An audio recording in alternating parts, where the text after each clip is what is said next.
আল্লাহ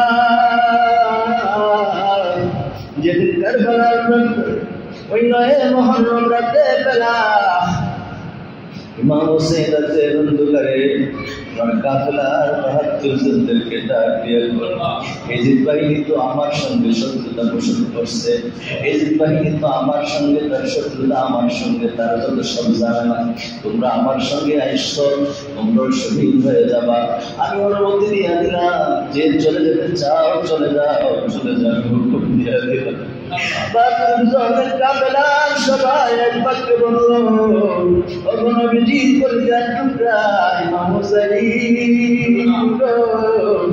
আমরা যদি এখান থেকে চলে যাই, কাল হাসরের ময়দানে আল্লাহর কাজ করে কেমন ভাবে দাঁড়াইব? একটি মানুষ যায় না বলছে, আমরা আমাদের ইমামকে ফেলে রেখে আমরা যেতে পারি না। চলুন কি বলেন, আমাদের জীবন চলে যায়, যাক সমস্যা নাই, আমরা আপনাকে ফেলে যেতে পারবো না। একটি মানুষ সেদিন যায় নাই, একটি মানুষও যায় নাই রে। ইমাম হুসাইনের সঙ্গে সবাই শহীদ হয়ে গেল। আল্লাহ আল্লাহ আল্লাহ, ওই কারবালার প্রান্তরে যারা শাহাদাত বরণ করেছেন, আল্লাহ প্রত্যেকের পাকার আমাদের দোয়া দিয়া পৌঁছালা। আমাদের মধ্যে এমন নবীর প্রেমিক আছে, নবীর আওলাদের প্রেমিক আছে। ওই সময় আমরা থাকলেও নবীর আওলাদের সঙ্গে আমরা যুদ্ধে যাইতাম, তাদের পক্ষে যুদ্ধ করতাম। আল্লাহ ও পরওয়ারদিগার, এমন ভাবে আমাদের মতো নয়, আমাদের যারও প্রেমিক, আমাদের চেয়ে আরো প্রেমিক আর ভালোবাসা পূর্ণ হৃদয় দিয়া আমাদের পরবর্তী আওলাদদেরকে তুমি দুনিয়ায় পাঠায় দিও।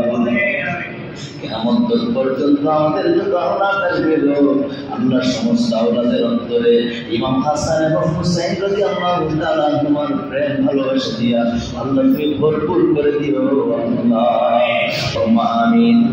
ربنا ظلمنا أنفسنا وإن لم تغفر لنا وترحمنا لنكونن من الخاسرين.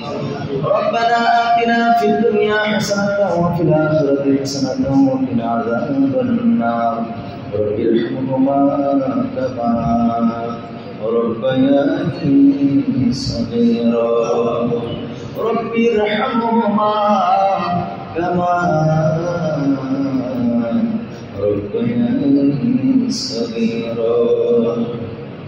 رب العالمين, শুরু থেকে পর্যন্ত যা কিছু পাঠ করা হলো, বক্তব্য দেওয়া হলো, আলোচনা করা হলো, নামাজ রুকু সিজদা তাসবিহ যা কিছু পাঠ করা হলো, আল্লাহ ভুল ভ্রান্তি যা হয়েছে মেহেরবানি করে মাফ করে দাও। সওয়াবটুকু লক্ষ্য করে বানাইয়া নবীর কদম মোবারকে সোনার মদিনায় পৌঁছে দাও। নবীর সাথে সমস্ত বিকরাম নবীজি সময় যুগে নবীর আওলাদ ওয়া উম্মাতুল মুমিনিন সাহাবায়ে কেরাম بعيد تبدأ وستلم صلى صالح علماء فقهاء وبشر جملة دولي وسط شهيد الله প্রত্যেকের পাকের আমাদের দোয়া দিয়া পৌঁছে দাও। রব্বুল আলামিন, এটা এমন একটা মাস, যে মাসে মাসের 10 তারিখে তোমার নবী পরিচার টুকরা ইমাম হুসাইন রাদিয়াল্লাহু তাআলা শাহাদাত বরণ করেছে। আল্লাহ ও পরওয়ারদিগার, 72 জনের বিপক্ষে 22,000 এজিদি বাহিনী কেমন করে আক্রমণ করল, কেমন করে শাহাদাত বরণ করাইল। রব্বুল আলামিন, ওই শহাদায়ে কারবালা, যারা কারবালার প্রান্তরে শহীদ হয়েছে, আল্লাহ প্রত্যেক শহীদদের পাকারে আমাদের দোয়া দিয়া পৌঁছে দাও। আরে কত করুণ ঘটনা, কিয়ামত পর্যন্ত ইমানদার মুমিন মুসলমানেরা এই ঘটনাকে বলতে পারবে না, ইতিহাস বলতে পারবে না। পরিচয় টুকরা ইমাম হাসান এবং হুসাইন রাদিয়াল্লাহু তাআলা আনহুকে ভালোবাসার কথা নবীজি বলেছেন। গত জুমায় আমি বলেছি, নবীজি বলেছেন, তোমরা তোমাদের সন্তানদেরকে তোমরা 3টা জিনিস শিক্ষা দিবা। 1 নম্বরে নবী বলছেন হব্বি নবীকুম, তোমার নবীর প্রেম শিখাইবা। 2 নম্বরে নবী বলেছেন হুব্বি আহলি বাইতিহি, আমার আহলে বাইতের ভালোবাসা শিখাইবা আল্লাহ। যেদিন কারবালার ওই 9 মুহররম রাতে বেলা ইমাম হুসাইন রাতের অন্ধকারে কাফেলার 72 জনদেরকে ডাক দিয়ে এজিদ বাহিনী তো আমার সঙ্গে শত্রুতা পোষণ করছে, এজিদ বাহিনী তো আমার সঙ্গে তার শত্রুতা, আমার সঙ্গে তার যত সব ঝামেলা, তোমরা আমার সঙ্গে আইসো, তোমরা শহীদ হয়ে যাবা।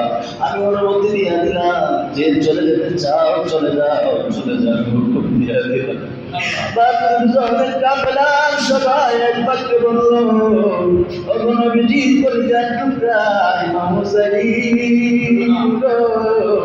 আমরা যদি এখান থেকে চলে যাই, কাল হাসরের ময়দানে আল্লাহর কাজ করে কেমন ভাবে দাঁড়াইব। একটি মানুষ যায় না বলছে, আমরা আমাদের ইমামকে ফেলে রেখে আমরা যেতে পারি না। চলুন কি বলেন, আমাদের জীবন চলে যায়, যাক সমস্যা নাই, আমরা আপনাকে ফেলে যেতে পারবো না। একটি মানুষ সেদিন যায় নাই, একটি মানুষ যায় নাই রে। ইমাম হুসাইনের সঙ্গে সবাই শহীদ হয়ে গেল। আল্লাহ আল্লাহ আল্লাহ, ওই কারবালার প্রান্তরে যারা শাহাদাত বরণ করেছেন, আল্লাহ প্রত্যেকের পাকার আমাদের দোয়া দিয়া পৌঁছাবা। আমাদের মধ্যে এমন নবীর প্রেমিক আছে, নবীর আওলাদের প্রেমিক আছে, ওই সময় আমরা থাকলেও নবীর আওলাদের সঙ্গে আমরা যুদ্ধে যাইতাম, তাদের পক্ষে যুদ্ধ করতাম। আল্লাহ ও পরওয়ারদিগার, এমন ভাবে আমাদের মতো নয়, আমাদের যারও প্রেমিক, আমাদের চেয়ে আরো প্রেমিক, তার ভালোবাসা পূর্ণ হৃদয় দিয়া আমাদের পরবর্তী আওলাদদেরকে তুমি দুনিয়ায় পাঠায় দিবা।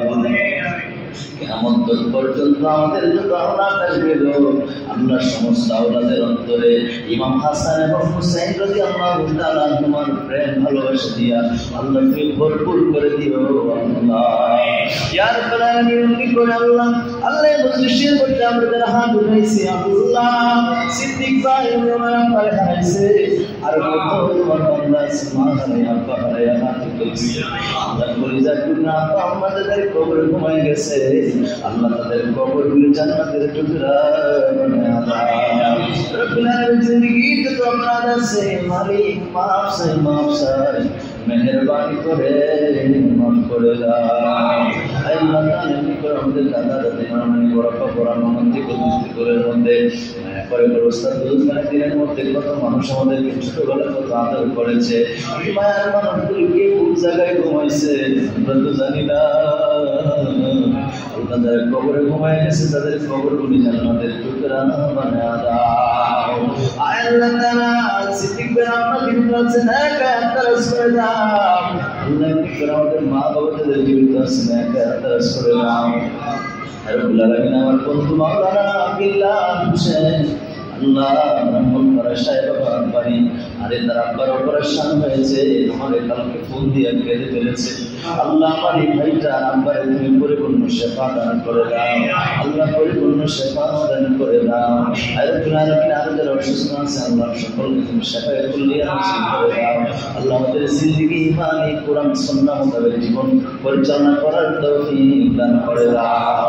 রব্বুল আলামিন, জীবনের যত অপরাধ আছে মাফ চাই, মেহেরবানি করে মাফ করে দাও।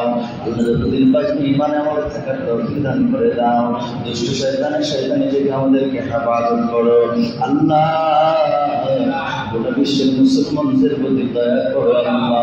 আল্লাহ ইরান এবং ফিলিস্তিনদেরকে যারা আল্লাহ পাখির মতো গুলি করে হত্যা করেছে ইসরায়েল, আল্লাহ এই ইসরায়েল এবং ইরানের মধ্যে যুদ্ধের মধ্যে আল্লাহ ইরানকে তুমি বিজয় দান করেছ। আপাতত যুদ্ধ স্থগিত রয়েছে, আবার না জানি কোন কার সাথে করে আমরা তো জানি না। আল্লাহ এত আল্লাহ এদের গাদ্দারি থেকে গোটা বিশ্বের মুসলমানদেরকে তুমি হেফাজত করো। আল্লাহ গোটা বিশ্বের মুসলমানদের প্রতি দয়া করো। আল্লাহ রব্বুল আলামিন যতদিন বাঁচবো আল্লাহ ঈমান নিয়ে বাঁচার তৌফিক দান করো। বর্তমান মা বোনদেরকে মাফ করে দাও। আল্লাহ আমাদের পরিবার পরিজনের উপর দয়া করো। আল্লাহ অনেক বিদেশি ভাইরা ফোন দিয়ে দোয়া চায়। আল্লাহ অনেক বিদেশি ভাইদের প্রতি দয়া করো। আল্লাহ তারা করে বিদেশ যোদ্ধা, আল্লাহ কত কষ্ট করে যারা উপার্জন করে, আল্লাহ মা নাই বাবা নাই আপনজন কেউ পাশে নাই, আল্লাহ সকল বিদেশি ভাইদের প্রতি দয়া করো। আমাদের ভাই বাড়ির চাকরি বাকরি ব্যবসা বাণিজ্য দেশে বিদেশে যে যেখানে আছে আল্লাহ সকলের প্রতি দয়া করো। যেদিন মালাকুল মউত আজরাইলের সামনে ধরা পড়ে যাব কঠিন মুসিবতের সময়, ইয়া রাসূলুল্লাহ সাল্লাল্লাহু আলাইহি ওয়া সাল্লাম যারা আমার একবার দেখতে জাহান্নাম হারাম হয়ে যায়, চেহারা আমার দেখাইতে আমাদের প্রত্যেকের জাবানে কলম জারি করে দিয়ে